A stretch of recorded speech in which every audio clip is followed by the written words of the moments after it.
This song was created using the N-Track Studio app.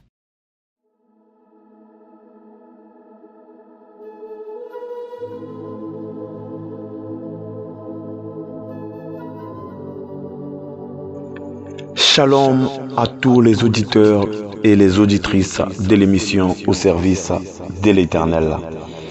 Toujours dans l'élan de notre grand thème annuel qui est l'orientation et la direction divine, mais aujourd'hui avec un nouveau sous-thème, le mariage.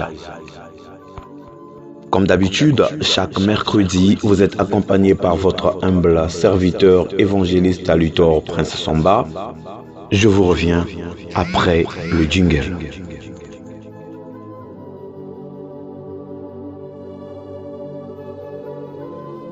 Bien-aimés dans le Seigneur, notre sous-thème s'intitule « Le mariage ». Aujourd'hui, nous allons rester juste dans l'introduction de notre sous-thème qui est le mariage. Union des deux personnes, les conditions prévues par la loi comme définition, mais selon la Bible, bien-aimés dans le Seigneur, le fondement du mariage repose sur l'alliance entre un homme et une femme, une union voulue par Dieu, caractérisée par le consentement, la fidélité et l'ouverture à la vie. Connu d'ailleurs par tous ces versets bibliques, l'homme quittera son père et sa mère, s'attachera à sa femme et les deux feront qu'un. Genèse 2, verset 24. Nous encore répété dans le livre de Matthieu 15, verset 5 et dans Éphésiens 5, verset 31.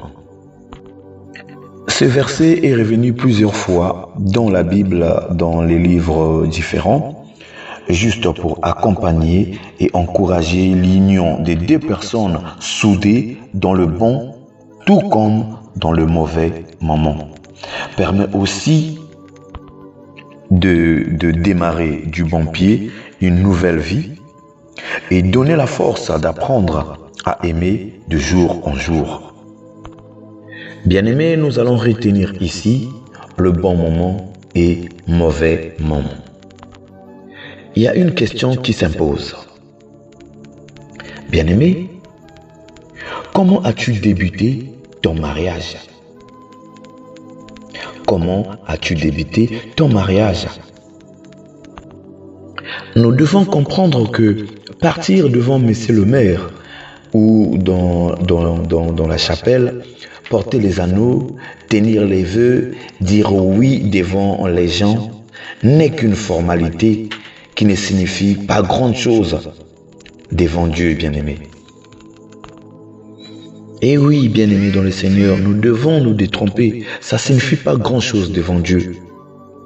C'est juste un côté festif et cela peut se faire pour plusieurs raisons, bien-aimés. Nous avons quelques raisons citées ici.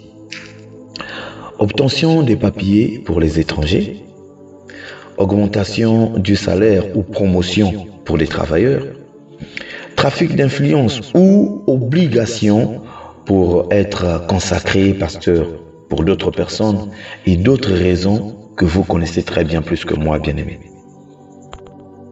Comment as-tu débuté ton mariage? Où as-tu connu ta femme? Ton mari, tu le connais? Réponds-nous, bien-aimé. Tu l'avais connu où? Dans la rue? En boîte de nuit? Au marché? Dans l'église? Le connais-tu seulement, véritablement? Vous avez eu à faire un parcours? Connais-tu ses défauts? Ses qualités? Aujourd'hui, tu suces le sucré, le bon côté du mariage. Mais dis-moi, le goût amer, tu le supporteras? Bien-aimé, si tu commences à réfléchir sur ces questions, avant de dire oui, viendra enfin le mariage que Dieu veut. Bien-aimé dans le Seigneur, je vous avais plutôt dit que nous allons rester dans l'introduction. Alors, Puisque le temps m'est imparti, je vais m'arrêter aujourd'hui par ici. Mais n'oubliez pas qu'on va revenir pour la suite de cet enseignement dans le développement et la conclusion de notre sous-thème qui est le mariage, toujours dans l'orientation et la direction divine. C'était là votre humble serviteur évangéliste Luthor Prince Samba. Restez connectés dans l'émission Au service de l'Éternel pour ne pas rater la suite de cet enseignement. Soyez richement bénis.